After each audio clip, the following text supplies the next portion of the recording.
How's it going? Welcome back to another part of Tomb Raider 2 on the Mac, and yeah, in this part we're in the living quarters, and yeah, yet again we've got another underwater level here, and it has gone by really quickly, because after this level we actually have only one more level in the wreck, and yeah, most of this level is actually spent, well, in the beginning here we get to go through a kind of engine room with the famous piston puzzle, but that's kind of weird actually, because we get shot at by a shotgun guy, but we don't actually get to even see where he is, so I think core design were trying to do something there, but it kind of came out. It came out a little bit weird, I think, and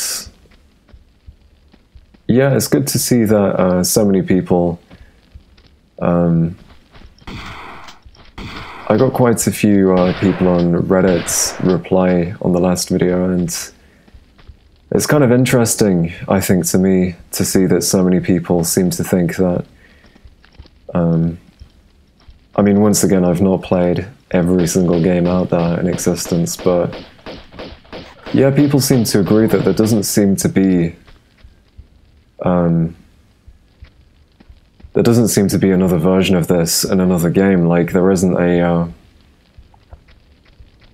yeah, there aren't really many, if any, decent levels set in shipwrecks and stuff like that, so there could be something like that in, like, Uncharted maybe, but honestly, I've not played a single Uncharted game. I've seen my friend play, I think it was part of the first one, but I guess it's kind of weird in a way how I've never gotten into that because I like Tomb Raider so much, but yeah, I never got into it, and I don't own a PS4, so I haven't played the newest ones either, but yeah, people were also saying how I was kind of complimented in a way, even though it's no work of my own, that people thought the game looked so crisp, and honestly, I have to admit that myself, that it does look really good, and basically all I'm playing on, as I've said so many times, this is the Mac version, and yeah, literally all I'm doing is recording it with the inbuilt QuickTime screen recorder on the Mac, on my 2014 MacBook Pro, and as far as I can see, I don't think you can even adjust the settings for Tomb Raider 2. It kind of comes as you buy it, kind of, and but yeah, it does look like I've got a widescreen effect going on in comparison to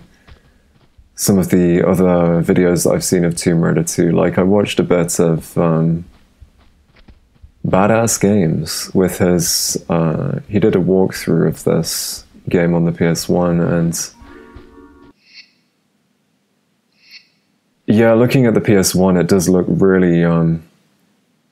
I mean, the PS1 version does look a lot more dated in general, whereas the computer versions tend to look a lot better, but yeah, people just generally agreed that this game is really good and at times really unfair, and yeah, just a really solid game. And I've got, yeah, so used to playing the Mac version. I mean, the very first version I played was the PS1 version, because for many years I was pretty much a Sony gamer, and then I played a few Nintendo consoles, and then recently I turned into more of a PC Mac gamer. So today I actually, kind of off topic, I actually completed Rise of the Tomb Raider, at least the story mode, so I'll definitely that retrospective will be coming soon, I promise. But one thing I do like about the rec levels, which I haven't said yet, is just how you kind of swim in and out of different sections. And I guess in a lot of ways it's kind of weird how so many sections aren't actually kind of underwater and there's still oxygen in so many parts. I mean, I don't know if that's actually a thing, but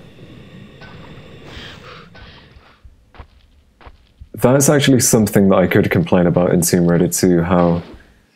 the M16 works, or rather doesn't work, because most of the other aiming, I mean, all other weapons work really well. I mean, the harpoon gun is kind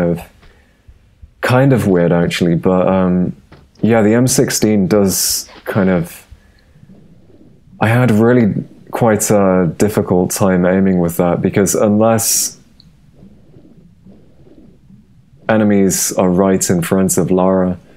she won't actually lock on properly, and so it leads to a lot of unfair health loss, you could say. But I think that is literally the only thing I could really kind of pick on in Tomb Raider 2. And generally, I mean, there's not a lot I could say about this level, because it is pretty much just another good rec level, and there isn't really a lot. I mean, one thing which is kind of cool is we get to, like I said, we get to swim in and out of different sections, and we actually get to swim into a section which I think for the first time is actually the right way up. So it's quite interesting how there are different sections, and some sections are upside down, whilst other sections are the right way up. And yeah, I don't think I really struggled with this level too much. I mean, it is once again quite linear, and I think it's quite easy to picture it in your head in comparison to the wreck of the Maria Doria. And yeah, I had a good time with this level, I think, definitely. And like I was actually saying in the last part, I really was reminded quite a bit of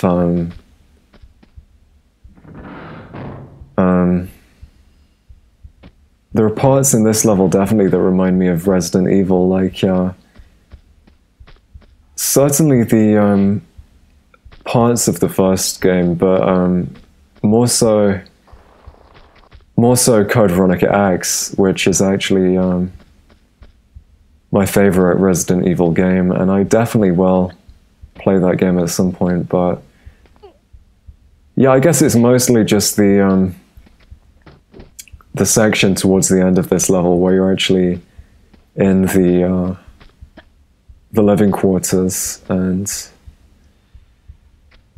in the definitely the theater. The theater itself really reminds me of I don't think there is a theater in Code Veronica X. I mean, there could be, but it's been so many years since I played that game that I've forgotten. But there's a lot of like early 20th century kind of 1930s and 40s, and maybe even earlier kind of architecture and design in general, like in the theater itself, where it's kind of got this, I almost want to say Art Nouveau style, which is really cool. And it reminds me generally of the, I think there are actually 2 mansions in Code Veronica X at the beginning. And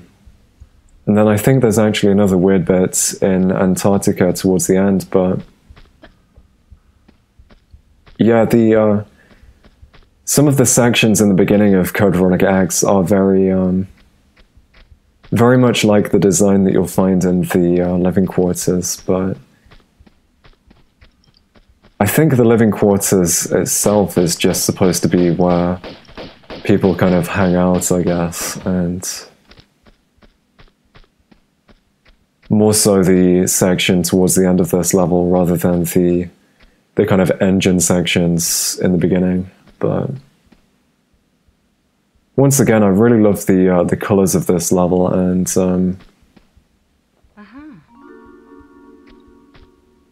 as you probably know from watching my earlier parts, I really get kind of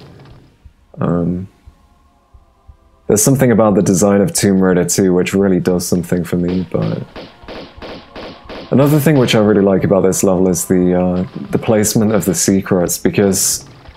it's not that difficult really, because even the first time I played this level I definitely found all three without too much difficulty, but they are placed in a really interesting way, and yeah, you definitely get a good reward as well. You tend to get a good reward in Tomb Raider 2 for finding the secrets, and it is a good way to kind of get the player to want to explore more of the level and to kind of try to find them. And that idea was actually really pushed to the extreme, you could say, in Tomb Raider 3, because you actually get a lot more secrets, and they are a lot harder to find, I find, definitely, in Tomb Raider 3, and yeah, just wait until 2018, the Tomb Raider 3 parts will be intense. They'll probably be like 40 minutes each, but this section here is just amazing, how you get all this kind of slanted design. I really like that. I think that's really cool. But yeah, believe it or not, we're actually close to the end of this level, and yeah, this is actually where we get to see more of the so this would actually be the living quarters, and this is where we get to see the ship the right way up, I think, for the first time, because we've now actually entered the section where the deck level is actually located. So, and it's really interesting actually, because this is the point where the Tomb Raider 2 levels really kind of cross over into each other, because especially in levels like the Ice Palace, because you get to see parts of the next level before you even go into those levels, and yeah, that is actually the end of the level right there. And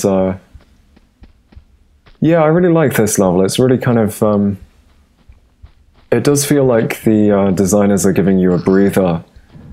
definitely, after the behemoth of Wreck of the Muradoria, and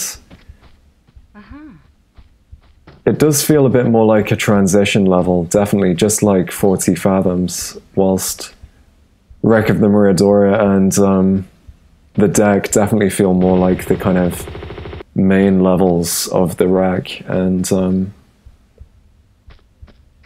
but yeah, I guess the Muradoria was more of a resort ship than a transport liner,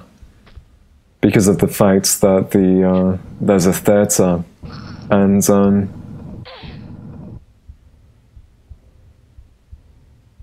it kind of reminds me of when you go on holiday. I've never actually been I've not been on like an inclusive kind of holiday resort kind of thing for like a decade in Mallorca. I've been on trips to other countries and things, but whenever you go on one of those resorts holidays, they always tend to have like a cinema and that kind of thing, and it's pretty much all you can find. And I've been on the most recent ferry I went on was between